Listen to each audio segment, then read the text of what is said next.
iPhone 7 Plus versus Galaxy Note 9 speed test. That video is coming up right now. Let's go.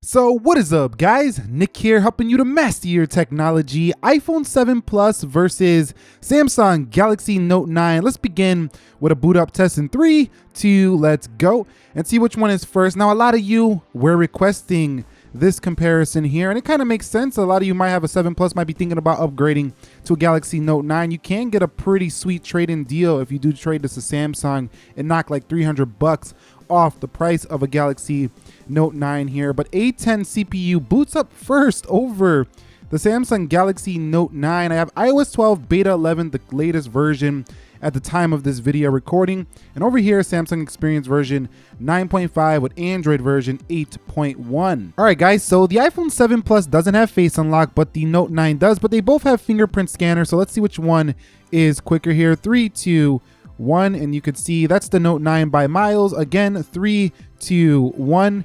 And you know, that's the Note 9 again by miles. Somebody said, why do you even compare the fingerprint scanner on the iPhone? It's 2 generations old, and you have the Note 9, which is way faster, obviously.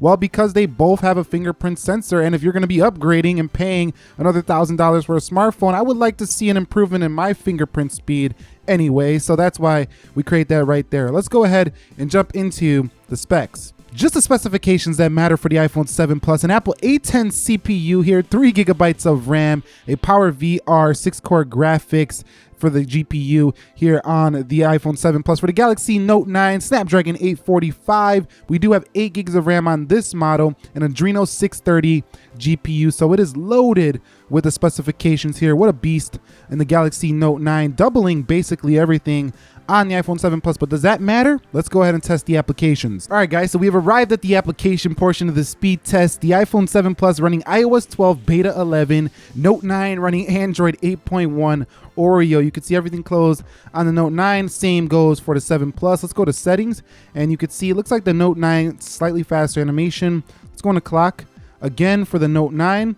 Let's go into phone, and you can see that's the iPhone 7 Plus. Let's go into calculator.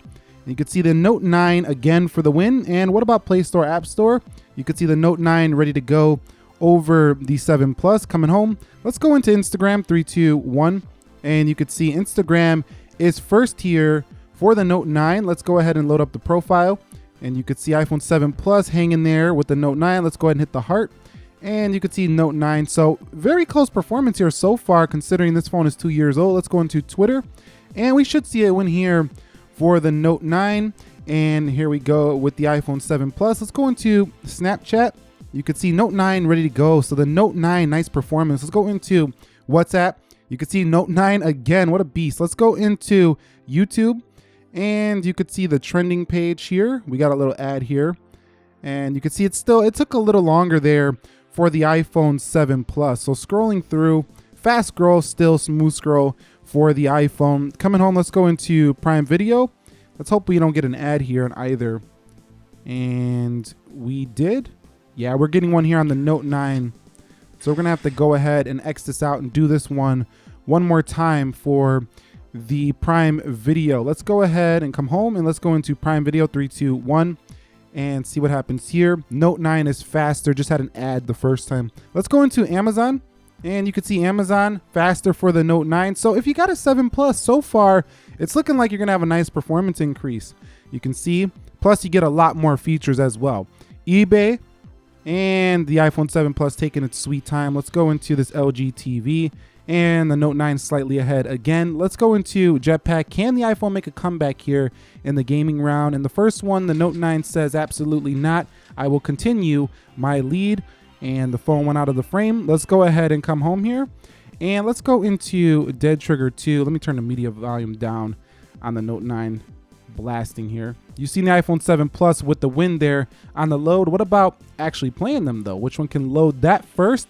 And you could see the iPhone 7 Plus holding its own with these graphically intensive games. So a little bit disappointing there, but the Note 9, one of the coolest phones to use when you actually are playing that game. Let's go to PUBG Mobile. I might speed the video up if this one takes too long, because it typically does, as I mentioned in my prior speed test. So we'll be back in just a second when we arrive to the match start.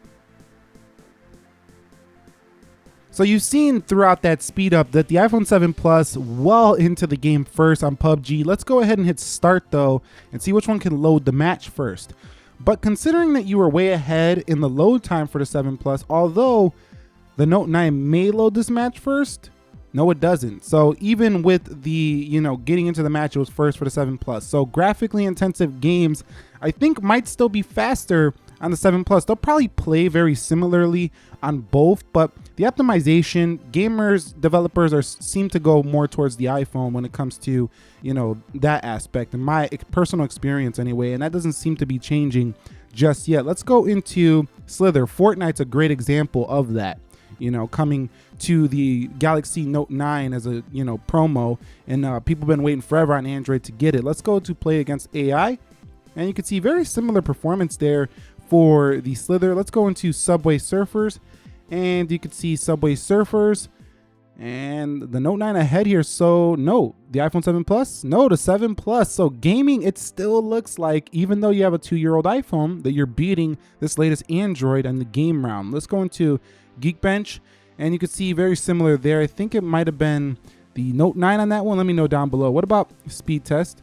And you can see Note 9 jumps ahead there. So overall, it's pretty much the same story as it seems to always be with the iPhone versus Android. In a lot of basic apps, social media apps, the things you use every day, the Android seems faster. When you get into graphically intensive games, the games seem more optimized and quicker for the iPhone. So the 7 Plus did pretty well against the Note 9. I still feel the Note 9 feels faster in the day-to-day. I'm not a big gamer, so I don't notice it that much. But if you're a gamer, the 7 Plus might still be a little bit better. But when I say better, keep in mind, I'm talking from the perspective of speed, just in speed, not like you have a big, beautiful display with the water carbon cooling system inside here. Not that, just the fact of speed. The 7 Plus might be a little faster. Okay guys, so let's go through these applications to see if we get any reloads. Let's go to speed test. You can see nothing there. Let's go into Geekbench, and there is nothing there. Let's go into Subway Surfers. No reloads on either. Good stuff on both.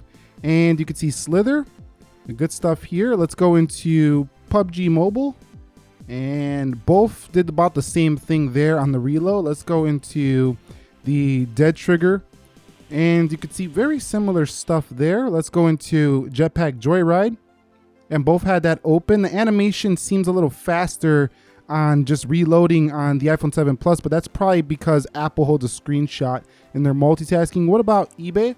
You can see about the same. Let's go into Amazon, and about the same. Is the iPhone 7 Plus going to get through this whole test without a reload? That would be interesting to see. And you could see nothing there.